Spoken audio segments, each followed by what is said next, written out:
സംസ്ഥാന തലസ്ഥാനത്ത് ഒരു ഹെഡ്ഗേവാർ റോഡുണ്ട്. റോഡിന് ആ പേര് നൽകാൻ BJPക്കൊപ്പം നിന്നതാകട്ടെ കോൺഗ്രസും മുസ്ലിം ലീഗും. 1992-93 നഗരസഭാ കൗൺസിൽ യോഗത്തിൻ്റെതായിരുന്നു ആ തീരുമാനം. പാലക്കാട് ഇന്ന് കോൺഗ്രസ് നടത്തുന്ന സമരം വ്യാജമോ എന്ന സംശയം ബലപ്പെടുത്തുന്നതാണ് ഈ ചരിത്രം. 1992-93 തിരുവനന്തപുരം നഗരസഭാ കൗൺസിൽ യോഗം ഒരു തീരുമാനമെടുത്തു. പത്മനാഭസ്വാമി ക്ഷേത്രത്തിന്റെ പടിഞ്ഞാറേ നടയ്ക്ക് മുന്നിലുള്ള പ്രധാന റോഡ്, ഫോർട്ട് ഹൈസ്കൂൾ മുതൽ വാഴപ്പള്ളി ജംഗ്ഷൻ വരെയുള്ള റോഡിന് RSS സ്ഥാപകൻ ഹെഡ്ഗേവാറിന്റെ പേരിടാനുള്ള തീരുമാനം.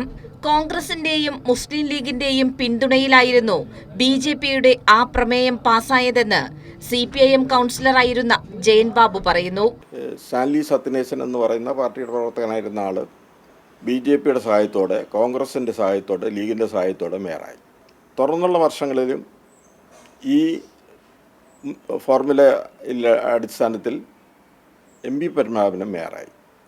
ആ കാലയളവിൽ ആണ് ഈ പ്രമേയം വന്നതായിട്ട് ഞാൻ ഓർക്കുന്നു. CPM ഇടതുപക്ഷ കൗൺസിലർമാരും ശക്തിയായിട്ട് അതിനെ എതിർക്കുകയാണ് ഉണ്ടായത്.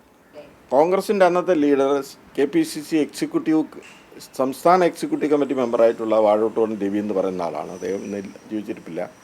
അദ്ദേഹത്തിൻ്റെ നേതൃത്വത്തിലും മുസ്ലിം ലീഗ് അന്നുണ്ടായിരുന്നു, ഈ കൗൺസിലർമാരുണ്ടായിരുന്നു. അവരും BJP കൗൺസിലർമാരും കൂട്ടായ്മയാണ് ഈ പ്രമേയം കൊണ്ടുവന്നത്. നേരത്തെ LDF ഭരണകാലത്ത് BJP അംഗങ്ങൾ ഇതേ ആവശ്യവുമായി പ്രമേയം കൊണ്ടുവന്നെങ്കിലും അവതരണാനുമതി പോലും നൽകാതെ തള്ളുകയായിരുന്നു.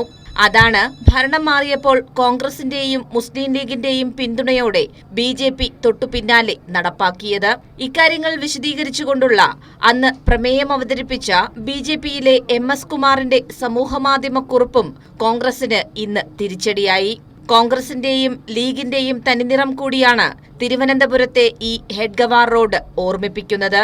പാലക്കാട് ഭിന്നശേഷി നൈപുണ്യ കേന്ദ്രത്തിന് ഹെഡ്ഗേവാറിന്റെ പേരിടുന്നതിനെതിരെ ശക്തമായ പ്രതിഷേധമാണ് കോൺഗ്രസ് ഉയർത്തുന്നത്.